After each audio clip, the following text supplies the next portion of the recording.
Hello guys, तो शहनाज का एक बहुत ही क्यूट मोमेंट मैं आपके लिए लेकर आई हूँ। तो वीडियो को प्लीज़ एंड तक देखना, बहुत ही अच्छा लगेगा आपको भी। टास्क हुआ था देबोलीना और शेफाली जरीवाला के बीच। तो शेफाली जरीवाला जीत जाती है और उसे बिग बॉस की तरफ से एक पार्टी मिलती है, जिस पार्टी में वो सिद्धार्थ, आरती, भाव, वासिम, हिमांशी को लेकर जाती है और शहनाज को नहीं लेकर जाती है। तो उसी बारे में बात हो रही है। तो शहनाज आरती से कहती है, तो बिल्कुल पागल लग रही थी, बिना पिए जो लोग करते ना, बस वही कर रही थी।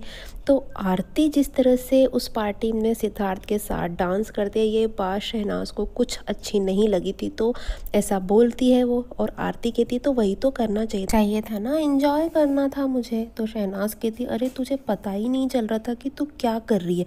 मैंने तो सबको बोला भी कि सब बैठो और देखो कि आरती क्या कर रही है। तो आरती बोलती है कि मुझे सब पता चल रहा था कि मैं क्या कर रही हूँ। तो शहनाज बोलती है, तो एकदम पागल हो गई थी, पता है, मद्दम हो गई थी, मतलब कि खो गई थी। तो सब कहते हैं कि हाँ ऐसा मत बोल यार, वो तो एंजॉय कर रही थी, ऐसी बात मत कर। तो सिद्धार्थ भी कहता है कि हाँ इस बात का तू फालतू का मुद्दा मत बना, वो तो सिर्फ डांस कर रही थी, एंजॉय कर रही थी। तो शहनाज कहती है, अरे तो मैं भी तो वही कह रही हूँ ना, सॉरी सॉरी सॉरी, ऐसा बोलती। अब सिद्धार्थ भी सुनना चाह रहा था शहनाज के मुँह से कि उसे अच्छा नहीं लगा था दोनों का डांस इस तरह से करना, लेकिन शहनाज भी इतनी आसानी से नहीं बोलने वाली थी ना। इतने में आ जाती है वहाँ हिमांशी और शहनाज उठकर वहाँ से चली जाती है। तो सिद्धार्थ शहनाज को बहुत ज़्यादा रोकता है, पर शहनाज नहीं मानती है और हाथ का इशारा दिखाता है शहनाज को, शहनाज आजा, शहनाज गिल आजा।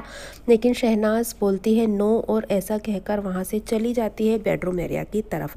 अब सिद्धार्थ उसके तरफ जाने लगता है उसे मनाने के लिए, और सब लोग रोकते, ठीक है जाने देना, उसको छोड़ना, लेकिन सिद्धार्थ नहीं मानता है और पिलो फेंक कर शहनाज के पीछे भागता है, क्योंकि शहनाज का नाराज़ होना तो सिद्धार्थ को भी बिल्कुल भी पसंद नहीं था ना।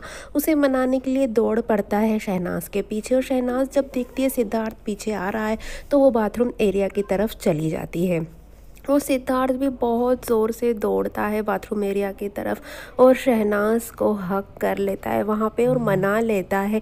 अब देखिए ना गाइस, सिद्धार्थ जिसे किसी के बुरा मानने का कभी कोई फ़र्क नहीं पड़ता था, उसे शहनाज के बुरा मानने का कितना ज़्यादा फ़र्क पड़ रहा है। सिद्धार्थ का जो बॉन्ड था शहनाज के लिए, वो यहाँ से साफ नज़र आ रहा था। जो प्यार था उसके दिल में, वो बोलता नहीं था, लेकिन यहाँ से साफ दिख रहा था कि शहनाज बुरा ना माने, इसके लिए वो कुछ भी कर सकता है, चाहे कोई कितना भी रोके, वो किसी की बातों में नहीं आया और आ गया मनाने अपनी शहनाज को। तो वीडियो अच्छी लगी हो तो लाइक ज़रूर करना, और ऐसी क्लिप्स के लिए मेरे चैनल को सब्सक्राइब करना।